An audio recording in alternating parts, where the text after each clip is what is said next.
sans respirer pour gérer le temps au plus court, j'appelle les derniers intervenants de la dernière table ronde à me rejoindre pour que nous puissions enchaîner rapidement et pouvoir conclure après cette partie à éducation d'idées.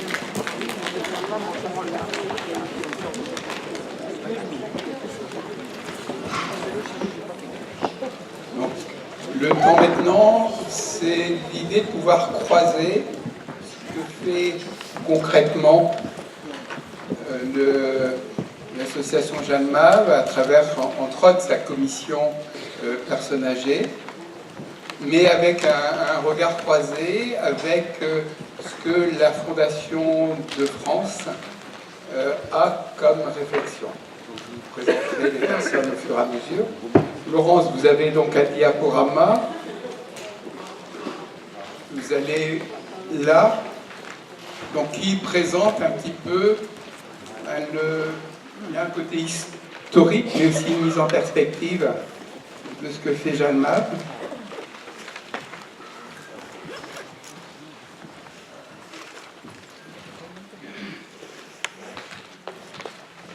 Bien, bonjour. Donc, je suis Laurence Mitaine, je suis administrateur à la Fédération Jeanne Mave et à Jeanne Mave depuis un certain nombre d'années, puisque je me considère comme Marie-Thérèse, comme une vieille de Jeanne Mave, puisque j'y suis tombée dans la marmite en 1987. Et j'exerce comme professionnelle de santé, cadre de santé en gérontopsychiatrie depuis une quinzaine d'années. Et comme Marie-Thérèse, je ne vois pas le temps passer. Donc il faut croire que de travailler auprès des personnes âgées nous laisse jeunes. Donc je vais vous présenter ce que nous faisons au niveau national au sein de notre fédération concernant cet axe particulier qui est l'accompagnement des personnes âgées. Avant de rentrer dans le vif du sujet, je souhaiterais rendre hommage à deux personnes très chères à notre mouvement qui nous ont quittés cette année. Je veux parler de Chantal Catan et de Charles-Henri de Saint-Julien. Chantal Catan, qui a été une des personnes qui a, avec M. Scherer, inventé le bénévolat d'accompagnement. Et Charles-Henri, qui plus tard nous a aidés dans sa mission de trésorier au sein de notre fédération. Je fais référence à ces deux personnes en introduction de ce temps de parole parce qu'ils ont vieilli au sein de notre mouvement et je pense que Jeanne Mave a fait partie de leur possible dans les derniers instants de leur vie et de leur vieillesse.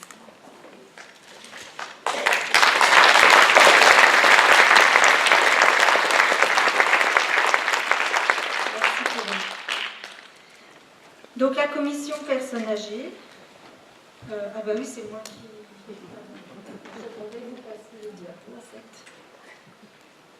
Voilà, donc le petit mot que j'avais mis pour Chantal et Charles-Henri qui sont en présence avec nous aujourd'hui, je pense.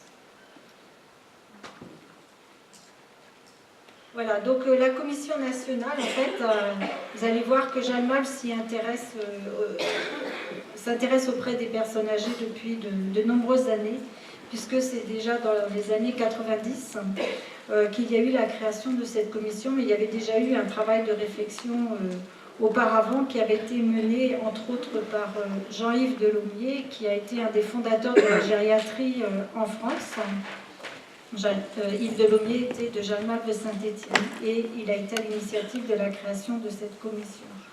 Puis d'autres personnes ont succédé. Il y a eu Huguette Le Gall qui est ici parmi nous, présente aujourd'hui, Claude Genet et moi-même qui ai pris la suite après Huguette. après Claude.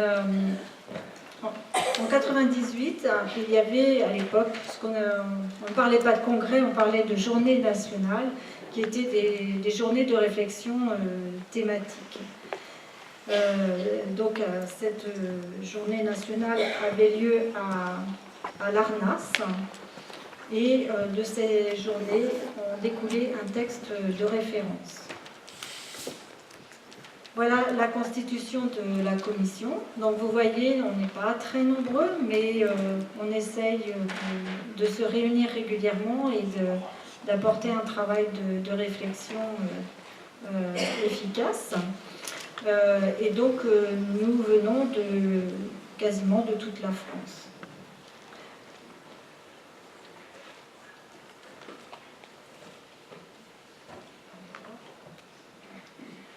Donc, qu'est-ce qui s'est passé lors de ces journées nationales à l'Arnas? Eh bien, le thème était les personnes âgées et nous en l'an 2000. Grand moment cette année de 2000. En tous les cas, lors de ces journées, nous essayions de sortir une idée principale.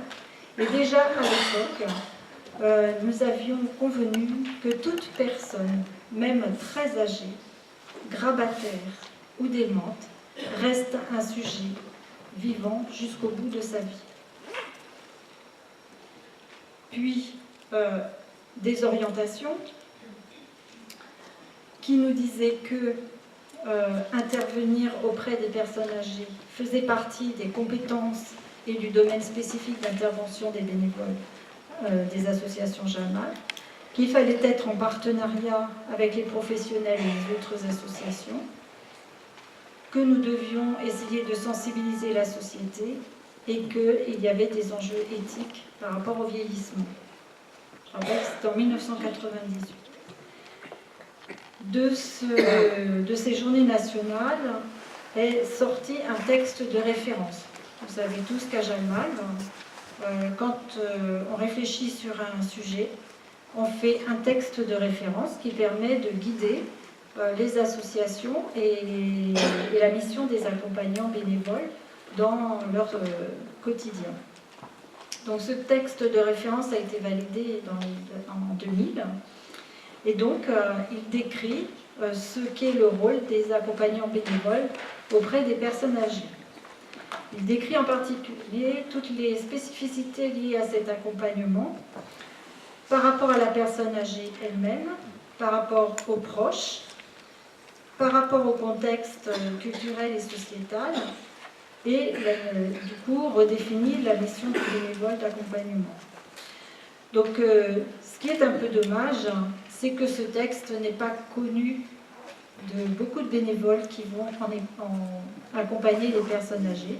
Pourtant, il date de 2000 et il est sur le site de la fédération. Donc je vous invite dans les associations à le reprendre et à le retravailler peut-être au cours d'une soirée, prendre le temps de le relire. Il définit aussi donc, le rôle des bénévoles en tant que présence, écoute et soutien auprès de ces personnes âgées. En parallèle, ça c'était à l'initiative de Huguette à l'époque, il y a eu une formation qui a été mise en place, qui était plutôt dans le cadre de la formation continue, puisque les bénévoles ont une formation, une sensibilisation à l'accompagnement des personnes âgées en formation initiale. Mais donc au niveau national, nous proposons cette formation sur l'engagement auprès de la personne âgée, quel sens pour nous bénévoles à JAMAV, qui est plus une journée de réflexion pour les bénévoles qui ont de l'expérience et qui permet de réfléchir sur le sens de notre engagement auprès des personnes âgées.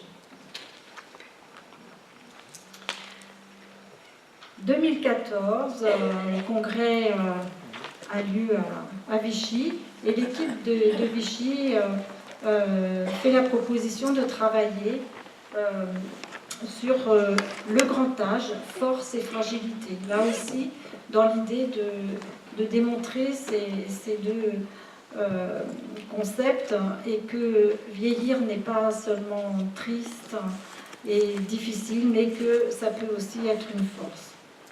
Donc je vous ai repris quelques extraits du communiqué de presse que nous avions fait à l'époque, parce qu'il y a quand même quelques idées clés que nous pouvons reprendre aujourd'hui. Comment être vieux dans une société qui ne parle de la vieillesse qu'en termes de coûts économiques, de maladies et de dépendance? Le professeur Ploton était invité à ce congrès. Professeur Ploton, éminent gérontopsychiatre, et qui nous disait que le vieux a toute sa place dans la chaîne des générations. Et si l'âge était un atout, et si vieillir, c'était vivre jusqu'au bout. Quelques questions qu'il faudrait méditer. Autre point du communiqué de presse, le regroupement en institution des personnes âgées fragilisées contribue à donner une image angoissante et dévalorisée de la vieillesse. Régis Aubry en parlait hier soir. Jamais ça pour moi. Il faut quelqu'un pour écouter les paroles de ces personnes, même fragilisées, même désorientées. Les accompagnants bénévoles de Jalmave tissent ce lien de présence. Ils s'adressent à la personne comme un sujet et l'aident ainsi à restaurer un sentiment d'existence et de dignité. Et ce communiqué se terminait avec cette phrase: « Être humain n'est pas une question d'âge, ni de capacité. Ce qui est inhumain, ce n'est pas la vieillesse, mais la façon dont on la traite. » Donc vous voyez déjà, tout au long de ces années, je pense que nous avons posé de beaux jalons, même étions précurseurs pour certaines des idées qui ont été reprises par le CCNE dans le dernier avis travaillé avec Régis Aubry. Donc Jalmave agit pour les personnes âgées, accompagne des personnes âgées.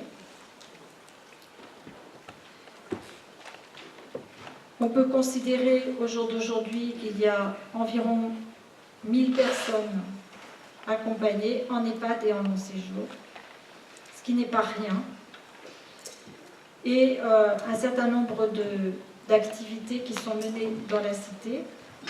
50% des associations, en gros, mènent de ces activités dans les salons de seniors. La Semaine Bleue, qui est une semaine importante en France, où c'est l'occasion, là aussi, de sensibiliser le grand public sur la place de nos aînés dans la société.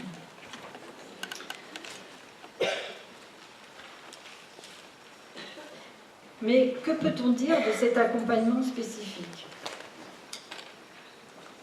Quelques-uns ont fait déjà quelques remarques sur une différence entre accompagner en EHPAD, accompagner en unité de soins palliatifs.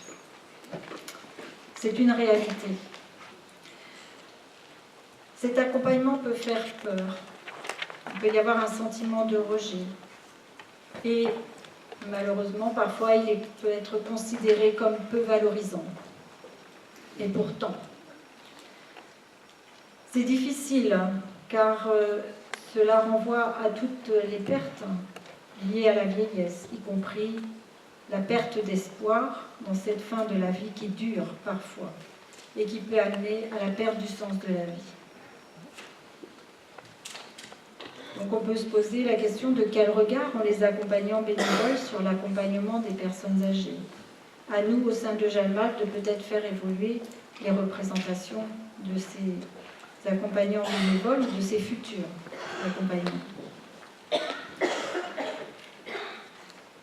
En référence au texte de 2000, l'accompagnement des personnes âgées se situerait plutôt dans des situations de crise. Mais que faire après? Comment trouver des relais? Et une grande question,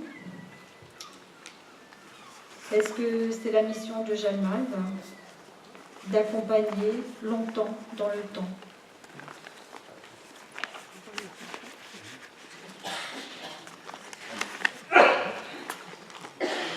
Ces questions sont posées.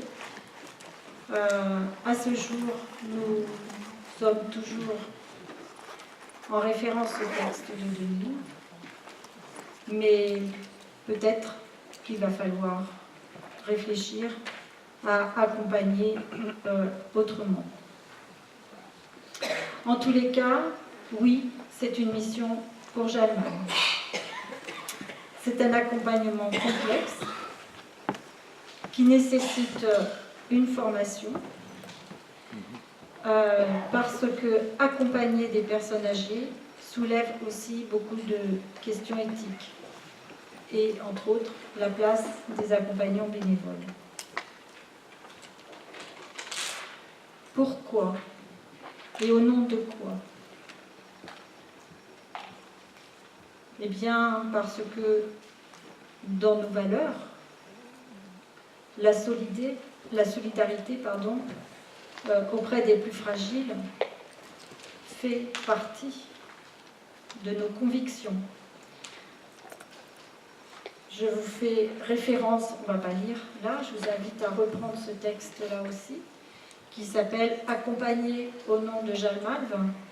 Et il y a tout un chapitre sur le très grand âge, les situations de fragilité pour les personnes âgées. Une autre valeur, qui n'est pas dite en tant que telle au sein de Jeanne Malve, mais auquel j'adhère complètement, et c'est Emmanuel Hirsch qui nous parle de ce devoir de non-abandon. Et je pense qu'à Jeanne Malve, on pourrait tout à fait associer ce devoir de non-abandon pour pas que nos aînés dans les EHPAD, dans les soins de longue durée, soient abandonnés, mais qu'ils soient respectés et qu'on respecte leur dignité.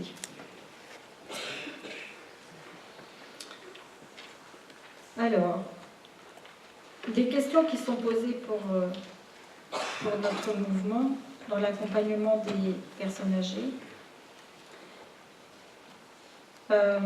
Il s'agit, c'est en tous les cas ce que nous pensons au sein de la commission, de faire vivre une présence, une parole au sein des institutions. Cette présence permet de sortir d'un enfermement. Hier, il a été évoqué, cette notion de présence a été associée à l'idée de répit. Et je trouve que cette idée est vraiment intéressante. Comme le disait Marie-Thérèse Leblanc-Briot tout à l'heure, il y a besoin d'oxygène, de joie, de plaisir à apporter dans ces lieux où parfois l'ambiance peut être lourde. Mais comment? Avec qui? Pour qui? Et les aidants dans tout ça. Et puis, il y a le domicile. On parle beaucoup des institutions, et c'est important. Il y a des choses à y faire, il faut y être présent. Mais il faut, je pense, aussi développer l'accompagnement des personnes âgées à domicile. Car heureusement, beaucoup d'entre elles restent à domicile. À un moment, l'institution sera peut-être la solution, en tous les cas, la moins mauvaise. Mais je vois dans mon travail au quotidien, puisque dans notre travail, nous allons à domicile pour rencontrer les personnes âgées souffrant de troubles psychiatriques, psychologiques.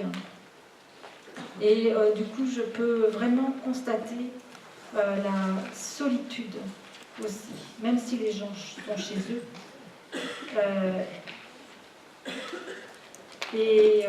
C'est vrai qu'il y a des soignants qui vont passer, il y a l'aide à domicile, il y a le kiné, il y a l'infirmière, etc. Mais où est la société? nous, pour la plupart des gens qui vont à domicile, c'est notre travail, c'est le travail des gens. Mais ce n'est pas ce que peut renvoyer une société à nos anciens, nos concitoyens. Et je pense vraiment que là, c'est quelque chose à développer. Je vois vraiment des situations de gens qui sont extrêmement seuls, parce que les enfants sont loin, parce qu'on est dans des familles uniparentales, où il y a eu des conflits de famille, où l'un des conjoints est décédé, les enfants parfois sont décédés eux-mêmes.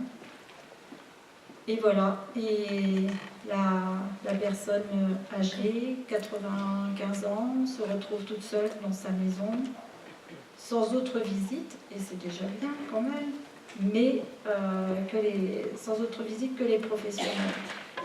Mais je pense qu'il faut qu'il y ait de la solidarité et qu'il y ait d'autres personnes que les professionnels qui rencontrent ces personnes.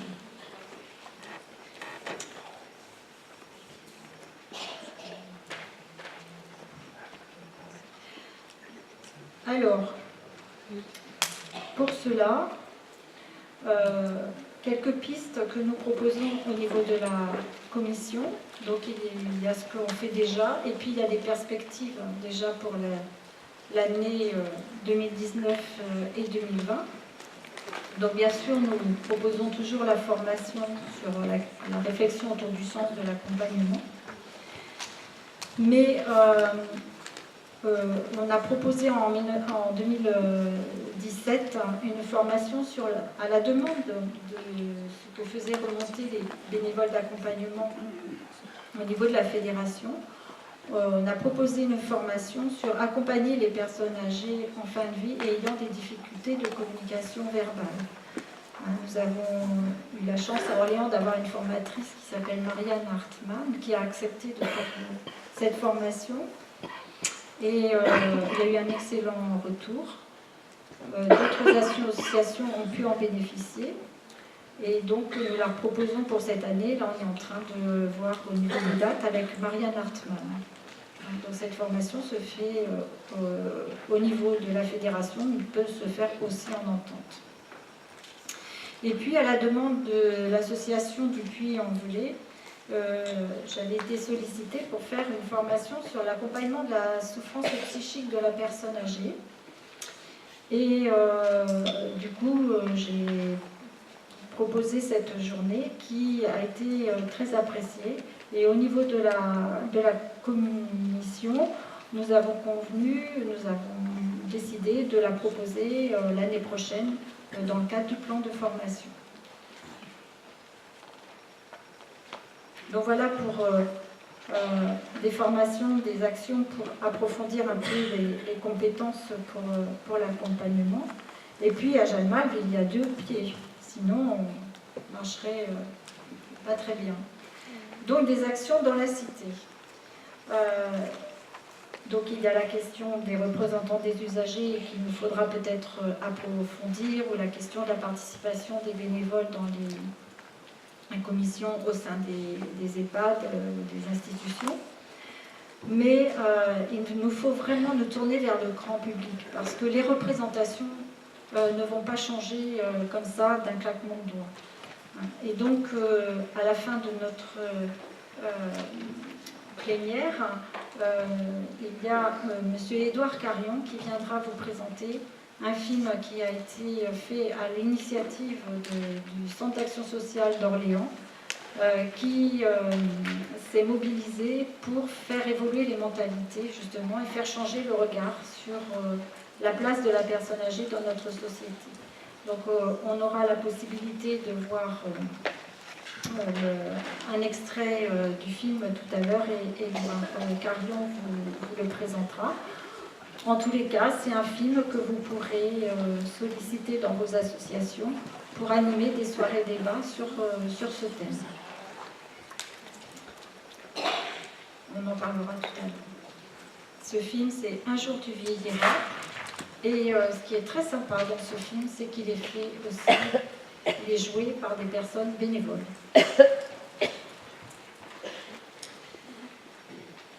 Donc accompagner les personnes âgées est vraiment une mission pour Jalmave, pour participer à redonner une place et une dignité à nos aînés fragilisés.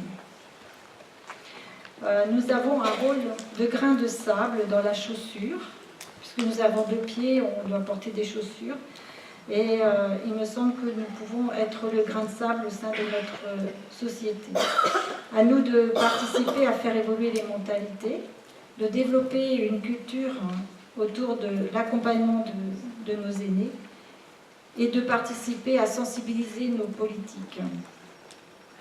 Je pense vraiment que Jalmave a un rôle d'alerte pour défendre, faire reconnaître la place des plus fragiles, les enjeux éthiques qui vont en découler et défendre ce concept éthique qui me tient très à cœur, l'autonomie de la personne, et de leur offrir un accompagnement digne pour la fin de leur vie. Tout ceci, comme Jalmave s'est mobilisé il y a plus de 30 ans, comme M. Scherer s'est mobilisé il y a plus de 30 ans pour accompagner les personnes en fin de vie et faire bouger les lignes de façon à ce que les malades soient reconnus comme des personnes vivantes jusqu'au bout, et bien faisons que les personnes âgées soient reconnues comme ayant une place dans notre société aujourd'hui et pour demain. Et nous devons être les témoins de ceci, au sens de un témoin passif, mais un témoin pour témoigner. Et on sait combien, enfin quand je fais des formations avec Dominique, quand on fait des formations à l'accompagnement des personnes âgées, on a toujours des témoignages qui sont très riches. Seulement, ils restent dans un petit espace clos, alors qu'il faudrait vraiment dire que ce que peut nous apporter d'être auprès de ces personnes. À nous d'inventer comment montrer à la société qu'elles existent, qu'elles ont des choses à nous dire et à nous transmettre, et que leur vie a donc du sens. Voilà, je termine par ce tableau qui m'a été envoyé par Elisabeth Delacio. C'est un de ses amis peintres qui l'a peint, donc Jean Fautrier. Et je trouve que ces 3 grand-mères sont très belles, elles ont même un air breton, je trouve. Donc voilà, je vous remercie de votre attention.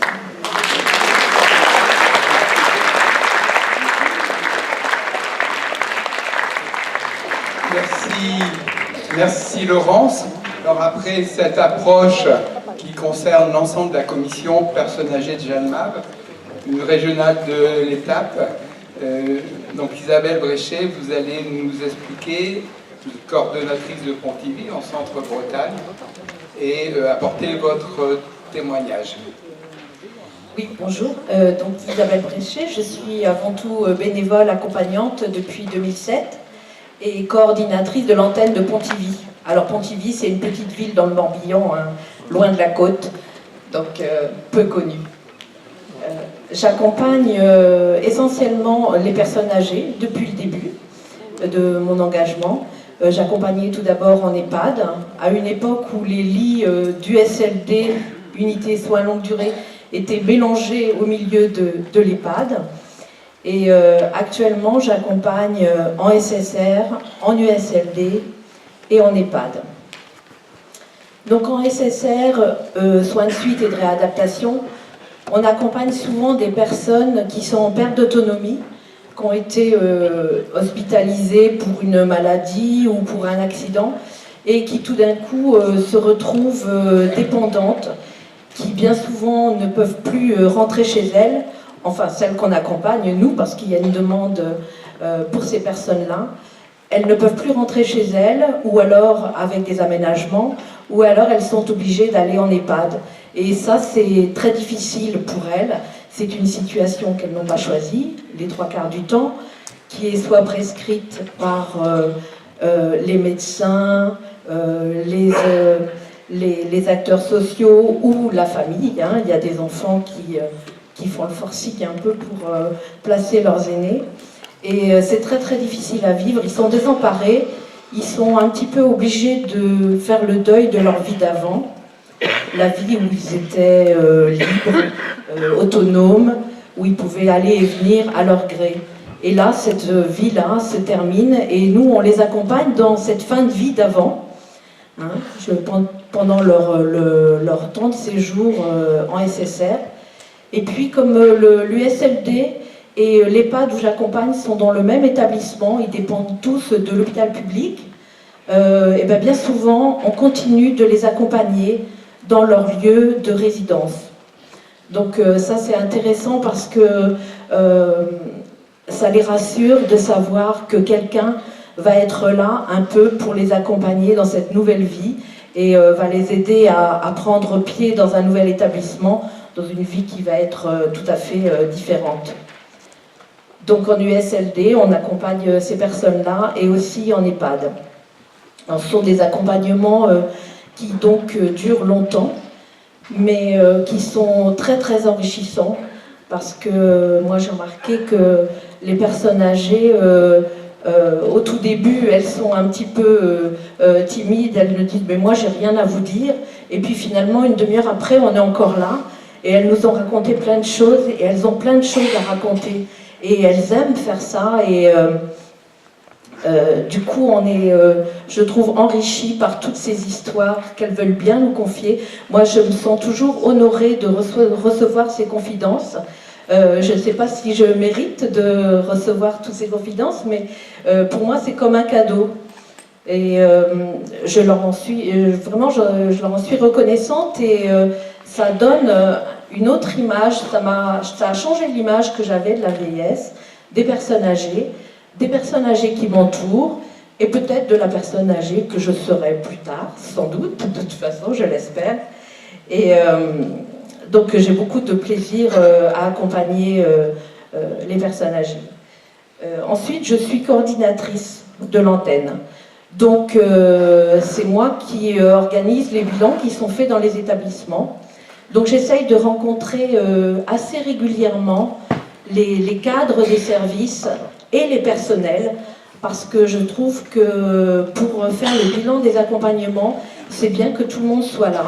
On a essayé de faire seulement rencontrer les cadres des services pour évaluer un petit peu nos actions et puis recadrer un petit peu les prescriptions, hein, puisque les personnes qu'on accompagne, ce sont les soignants qui nous les indiquent, hein, ce n'est pas nous qui les choisissons. Et en rencontrant que les cadres, on restait quand même anonymes pour la plupart des soignants.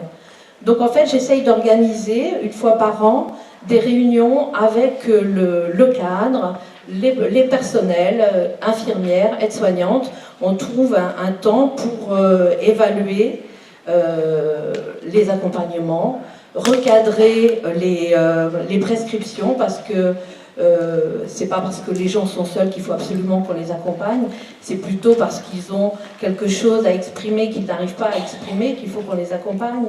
Et puis on n'est pas toujours là pour pallier au manque de famille, ils manquent tous de famille.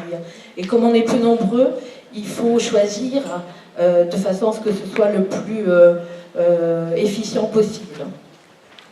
Donc je rencontre les soignants, on fait des bilans, et puis on parle de notre action, hein, on se présente au nouveau personnel, et on parle de nos actions, et il m'est arrivé, en parlant de nos actions, d'enchaîner sur les directives anticipées, ce qui a beaucoup intéressé les cadres des services.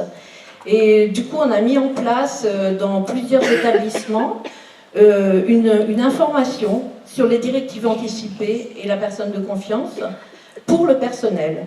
Donc j'ai fait plusieurs interventions dans ce cadre-là, où on a présenté également le jeu de cartes à vos souhaits, qui a beaucoup plu. Et je dois dire que non seulement c'est intéressant pour les directives anticipées, mais je trouve que c'est aussi un bon outil de travail pour la connaissance de la personne. Je pense que quand ils font tout leur travail pour accompagner une personne de façon vraiment spécifique, voir quels sont les besoins de cette personne-là, comment elle réagit, qu'est-ce qui est important dans sa vie, ça peut être un outil de travail, pas seulement pour les directives anticipées, mais pour sa vie dans l'établissement. Donc ça, on le fait régulièrement. On essaye de le faire régulièrement parce que je pense que c'est en nouant des relations fortes avec les équipes et les cadres de service qu'on arrive à avoir une action pérenne et intéressante, parce qu'ils ont beaucoup de travail et si on ne se rappelle pas à eux assez régulièrement, ils nous oublient. Et puis c'est bien normal, ils ont autre chose à faire, mais il faut leur rappeler qu'on est là régulièrement. Donc c'est ce qu'on essaye de faire. On avait vu dans un autre établissement dont une personne est ici, on avait oublié de faire ça, en fait. C'est pas qu'on avait oublié, mais on faisait simplement des réunions avec la directrice de l'établissement. Et finalement, ça s'est perdu un petit peu et le personnel ne connaissait pas les intervenants.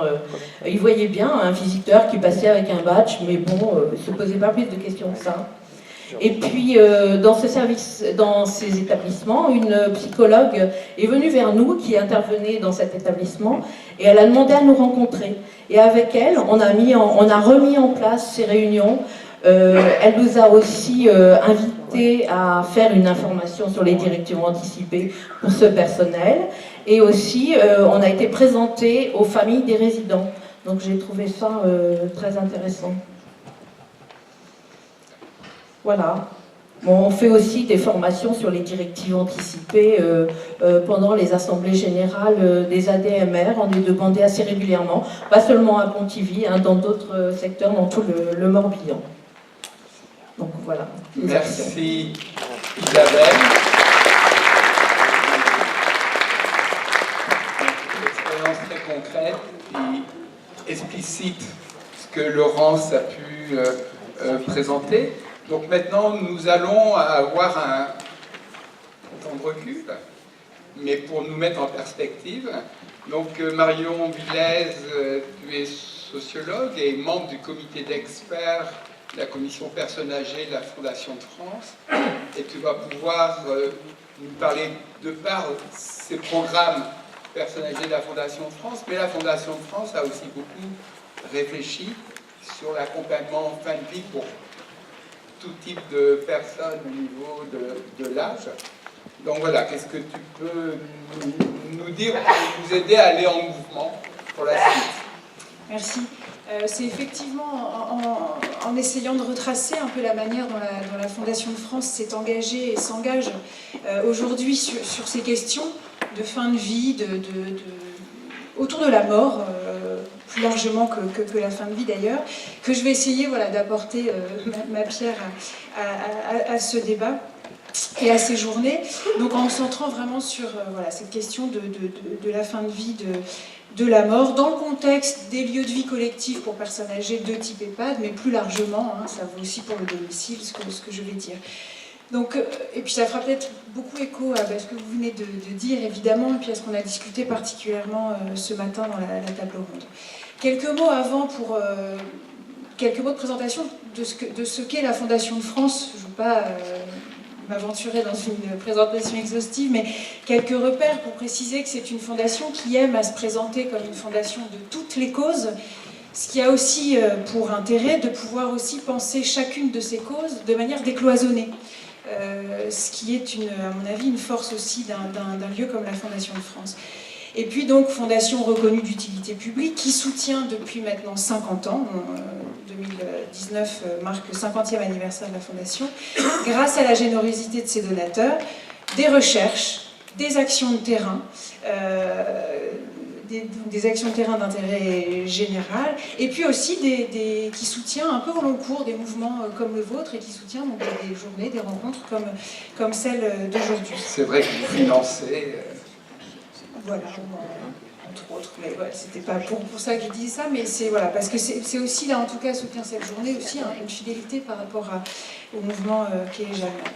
Et l'action de la Fondation est toujours, par ses actions, la Fondation cherche à jouer un rôle d'éclaireur social, c'est-à-dire de soutenir des initiatives pertinentes, novatrices en ce qu'elles répondent aussi à des problématiques peu couvertes ou mal couvertes, voire émergentes. Et c'est vraiment voilà, ce principe-là qui guide l'action de la Fondation, qui se structure autour de 34 programmes. Le programme Personnes âgées, qui est donc piloté par Agathe Gestin, qui en est la responsable, qui s'excuse d'ailleurs de ne pouvoir pas être présente aujourd'hui, et qui est présidé par Marie-Laure Martin, qui dirige notamment des accueils de jour. Personnes atteintes de maladie d'Alzheimer, une maladie apparentée. Donc voilà pour ces quelques mots très rapidement pour la Fondation de France. Et donc je voudrais maintenant essayer de revenir sur la manière dont la fin de vie et la mort ont été traitées par la Fondation de France. Schématiquement, on peut dire qu'en fait, la Fondation de France est passée d'un programme ad hoc, un programme vraiment dédié à la question des soins palliatifs, à une intégration de cette question de la mort et de la fin de vie au sein du programme Personnes âgées. C'est un peu ça que je vais essayer de retracer très très vite. Donc aujourd'hui, j'y reviendrai à la fin de mon intervention, la thématique, comme je viens de le souligner, est traitée dans le cadre du programme Personnes âgées, puisque ce qu'on a appelé accompagner la fin de vie et l'après-décès fait partie de l'appel à projet. On a deux appels à projet dans le programme. Donc cet axe-là fait partie de l'appel à projet qui s'appelle « Vivre ses choix, prendre des risques jusqu'au bout de la vie ».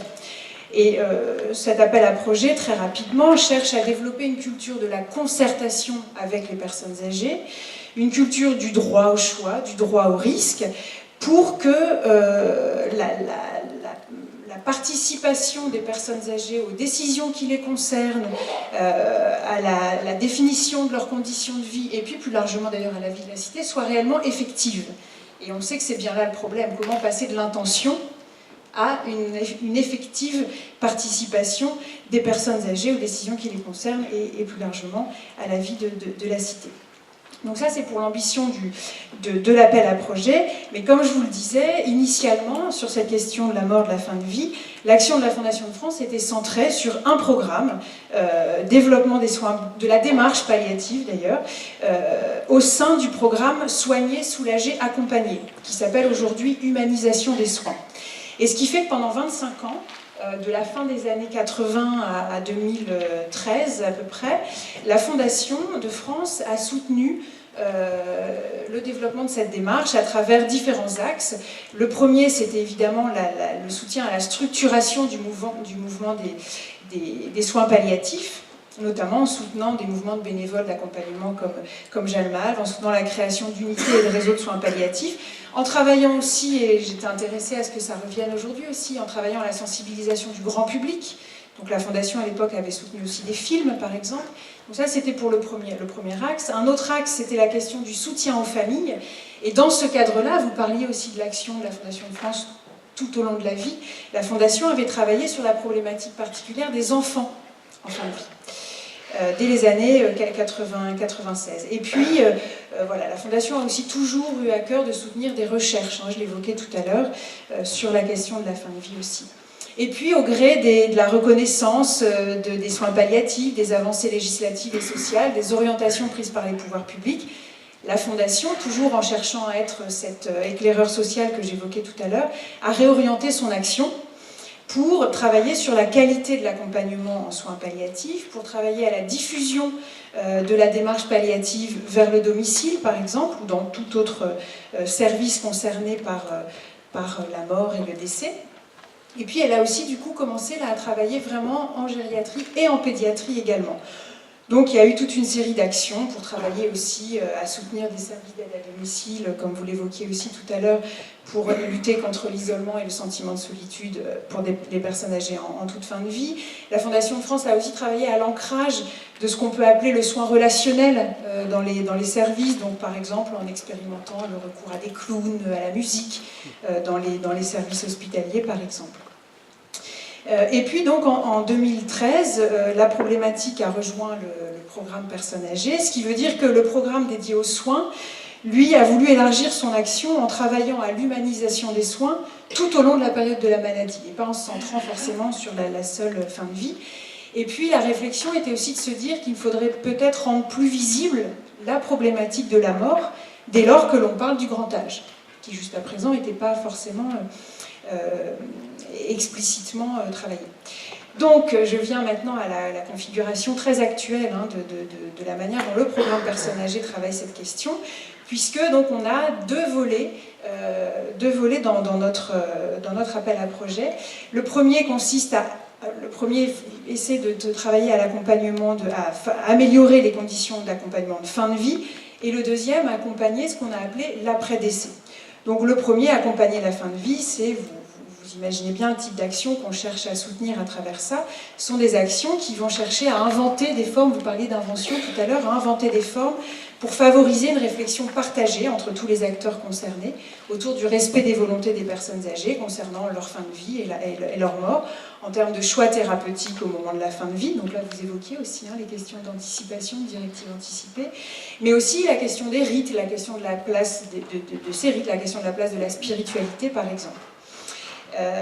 Et puis, accompagner l'après-décès, là, ce que le programme chercherait à soutenir, ce sont des actions qui visent à, là aussi, inventer des formes pour soutenir les personnes affectées par un décès. Et là, on entend les familles, les personnes âgées elles-mêmes, qui sont affectées par nombre de décès, de leurs amis, de leurs proches, de leurs co-résidents, par exemple. Et puis évidemment, les équipes, les professionnels, les bénévoles étant eux-mêmes affectés par les décès des personnes qu'ils accompagnent, vous l'avez dit, pendant parfois de très longues années. Autre axe également qui nous intéresse, c'est la question de la place des rites. Essayer de trouver des manières de re-ritualiser cette affaire de la mort, réfléchir et réinventer éventuellement des rites. Et là, j'emprunte la formule à un anthropologue, Louis-Vincent Thomas, qui a beaucoup travaillé sur cette question de la mort et de la fin de vie, et qui disait que les rites de mort étaient particulièrement importants à penser en ce qu'ils contribuent à la paix des vivants. Et ce matin, on en a eu aussi un bel éclairage avec la personne qui expliquait comment participer aux obsèques, comment éventuellement aussi réinventer des rites, permettait de finir un accompagnement. Voilà, c'était la notion d'aboutissement qui, me semble-t-il, avait été énoncée. Et puis, ce sont aussi des initiatives qui vont chercher à favoriser les conditions d'un dialogue autour de la mort, pour qu'elle ne soit pas, si je prends des termes qu'on voit un peu dans les travaux aussi de sociologie, qu'elle ne soit pas étrangère, mais qu'elle soit familière, qu'elle soit rendue familière, dans un contexte, et j'en viens là un peu sur des éléments du constat qu'on peut faire, qui nous ont amenés aussi à réfléchir à tout ça, c'est qu'il y a, malgré tout, à l'échelle sociale, et encore dans les institutions ou les services qui s'occupent de personnes âgées, un interdit social autour de la mort. On en a parlé un peu tout au long de ces journées, donc à l'échelle sociale, dans nos sociétés occidentales, et puis par ricochet, évidemment, dans les structures. Interdit social, alors même que l'on sait, là je ne vais pas vous donner des chiffres, mais vous le savez mieux que moi, on sait que les établissements, particulièrement les EHPAD, sont de plus en plus fréquemment confrontés à cette question de la mort, et alors même que la plupart d'entre eux ont mis en place des procédures, des référentiels, des partenariats avec des mouvements comme le vôtre sur la fin de vie et la mort. Et pourtant, cet interdit persiste. Quelques signes, quelques exemples qui me viennent aussi de projets que justement on a pu voir et soutenir dans le cadre du programme, on en a un peu parlé ce matin aussi, des situations qui nous sont remontées, voilà, d'une fille, d'une résidente qui se plaint de ne pas savoir si des résidents qu'elle ne voit plus sont morts ou s'ils sont hospitalisés et qui n'osent pas en parler au personnel. C'est une équipe qui souffre un peu en silence face au rythme avec lequel on vide une chambre après un décès, avec lequel on réaccueille une nouvelle personne. La peur d'aide à domicile, je pense particulièrement à des jeunes dans le métier de l'aide à domicile, qui ont peur d'ouvrir le domicile et de trouver la personne décédée et qui ne trouvent pas d'oreille pour parler de cette question. C'est aussi la souffrance partagée par tous quand on voit le brancard avec un corps mort passer par le sous-sol, passer par la petite porte dans un établissement. Donc c'est quand on parle de réinventer des rites, c'est aussi ça. Comment on peut faire pour éviter que les personnes passent par la petite porte, par exemple. Ou, autre cas, une personne, une résidente atteinte de troubles cognitifs, mais parfois pas, je pense à d'autres, à qui on n'a pas annoncé le décès de son mari alors qu'il venait d'être incinéré, ou le décès d'un fils, parce que les familles avaient été un peu insistantes pour qu'on lui cache, par souci évidemment de la protéger, évidemment. Donc c'est voilà, ce constat qui est de dire qu'on accompagne de mieux en mieux la mort ou la fin de vie, mais que pour autant, c'est au détriment d'une prise en compte de la dimension sociale de la mort, qui est, si là aussi j'emploie des termes qu'on peut voir dans les travaux, la mort qui est très technicisée dans son approche, mais qui est moins socialisée. Voilà, quelque chose comme ça. Et dont on sait qu'elle, du coup, elle ressurgit sous des formes un peu problématiques en termes de souffrance individuelle. Et donc, par rapport à ça, voilà, on a décidé de se mettre aussi en mouvement, nous, par rapport à ça, et d'en faire un axe de l'appel à projet, et de se dire qu'il faut sans doute que dans les institutions, dans les services, il y ait justement une réflexion, pour le coup, à l'échelle, là aussi, de l'institution, pour qu'il y ait une possibilité de dire la mort, de vivre la mort, ce qui ne veut pas dire, et là je rejoins une réserve qui a été formulée hier dans la soirée ouverte aussi pour le grand public, ce qui ne veut pas dire qu'il faut qu'on en parle tout le temps, ni qu'on la banalise ou qu'elle devienne envahissante, mais au moins que ce soit possible d'en parler. Et là je reprends aussi les termes de l'ancien président du programme, Jean-Luc Noël, un psychologue qui avait vraiment à cœur de porter de cette question, et que la Fondation continue son engagement sur cette question, et qui disait, voilà, c'est quand on va réussir à trouver les voies pour lever concrètement le tabou de la mort, qu'on pourra sans doute, dans les institutions de type EHPAD, etc., libérer l'élan de vie. Voilà. Et je pense que ça, c'était la dynamique qu'on essaie de porter. Et voilà, la Fondation a déjà soutenu des projets en ce sens, et on espère qu'en faisant un axe de l'appel à projet, ça suscitera de nouvelles envies pour porter ces questions plus largement. Voilà. Merci Marion.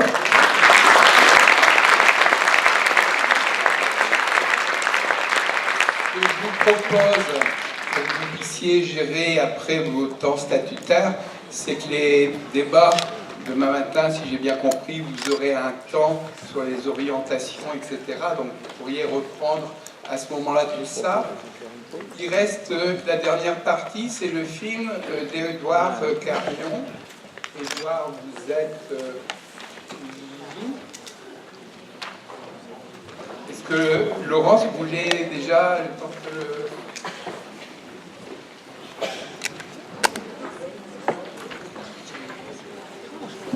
Donc, Édouard Carrion, ici présent, est metteur en scène et réalisateur du film « Un jour tu vieilliras ».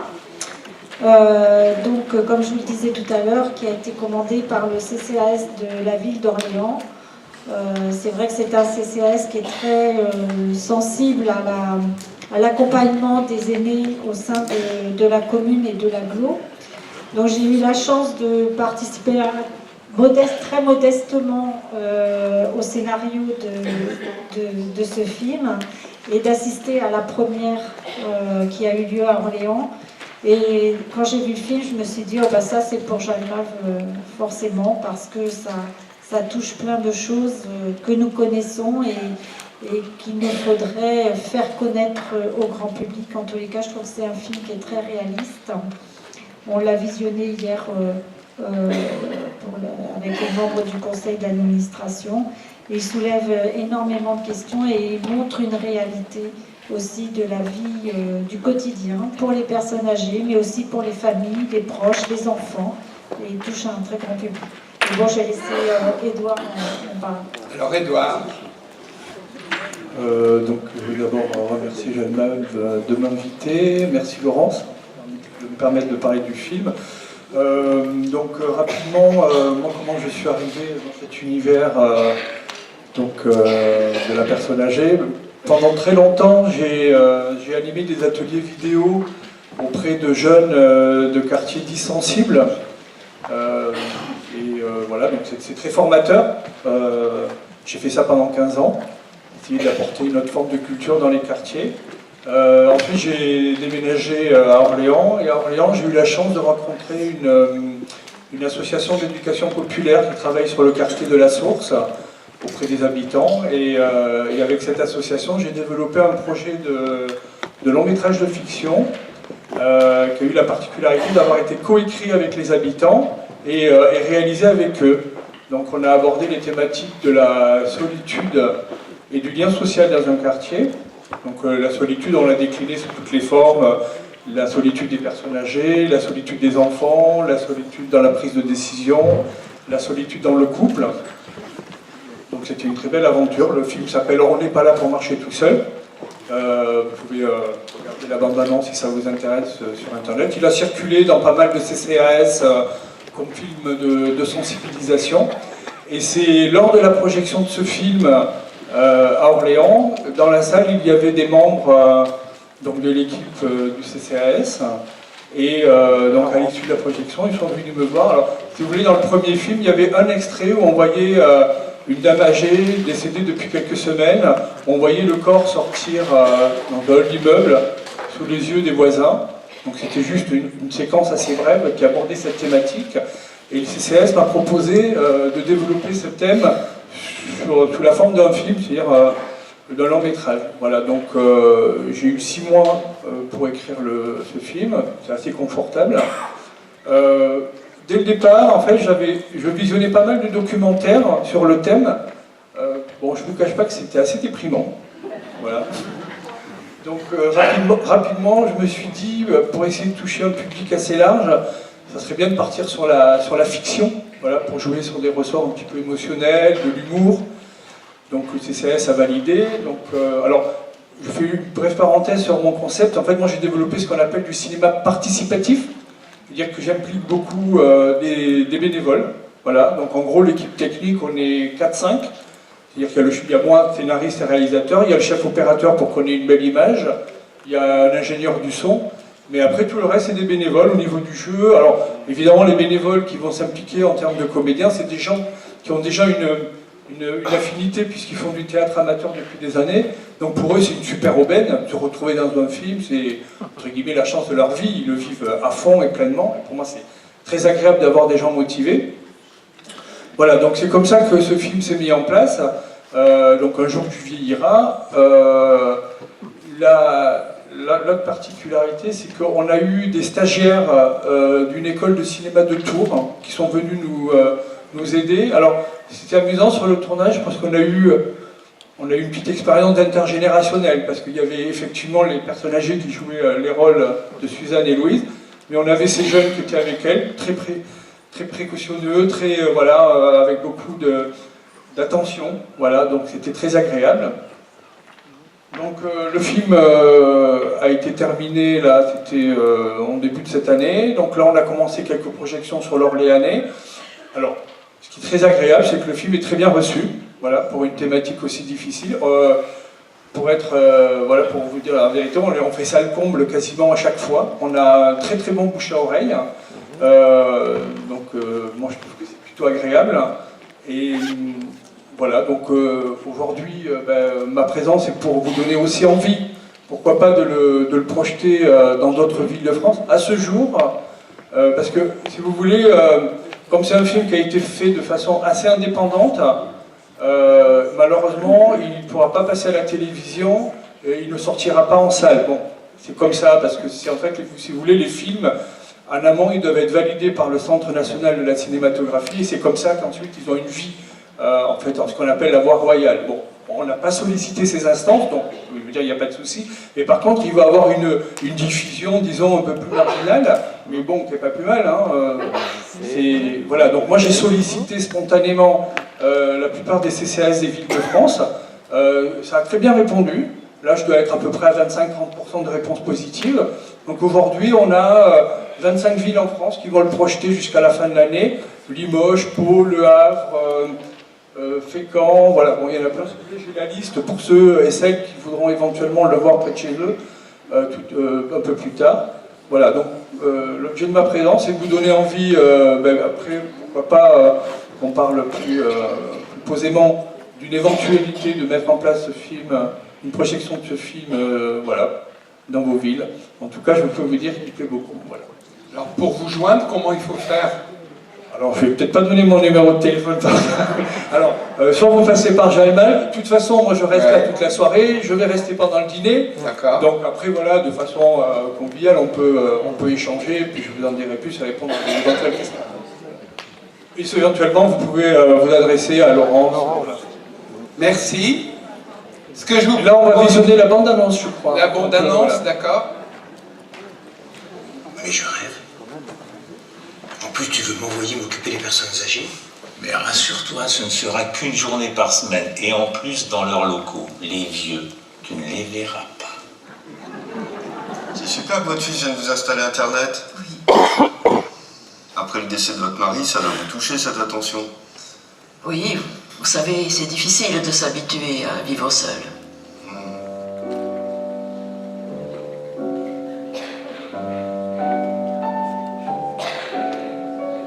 Vous savez quoi? Je vous conseille d'aller sur le terrain pour vous rendre compte de la réalité. Ah non, alors là, moi je suis pas là pour ça. Eh ben c'est dommage. On terminera l'installation d'Internet une autre fois. Une fois de plus, je constate que Karine fait tout pour que tu restes le moins longtemps possible avec moi. Qu'est-ce que vous croyez? J'ai toujours été une vieille peau toute rabougrie en déambulateur. Mamie, c'est encore moi. J'espère que tu vas bien. Je t'ai laissé plusieurs messages. Tu pourras me rappeler? Je m'inquiète pour toi. Mais je peux pas me libérer comme ça, qu'est-ce que tu crois? Moi aussi j'ai mes problèmes.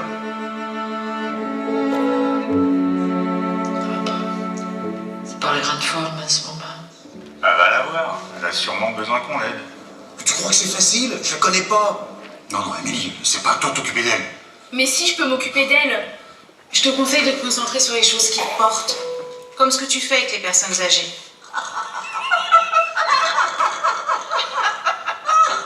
Ça fait plaisir de voir rire toutes les deux. On pense que le mieux est que mamie aille dans une maison de retraite. Ça va pas, non? J'en ai assez de tes recommandations. Je veux qu'on me laisse vivre.